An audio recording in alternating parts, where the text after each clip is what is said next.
We've got an excellent team that really specializes in complex reconstructive surgery, particularly complex breast reconstruction. We offer a very coordinated approach to all kinds of breast cancer care. I'm involved heavily with breast reconstructions of rebuilding the breast after mastectomy, fixing breast contour irregularities after lumpectomy and radiation. When a patient undergoes a lumpectomy, they actually remove breast tissue and typically do radiation, which results in scarring.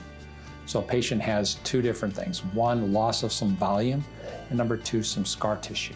We're able to offer a way of doing reconstruction using a patient's own body tissues without having to affect muscles or other body structures. From the very first interaction with our office, all the way through to their surgery and their reconstruction, the patient is really the obvious center of our attention. We have a team approach to taking care of the patients. We try and make it as easy and as seamless as possible for patients when they come in. We also want to develop a long-term relationship with patients because we want to address what each patient needs and wants.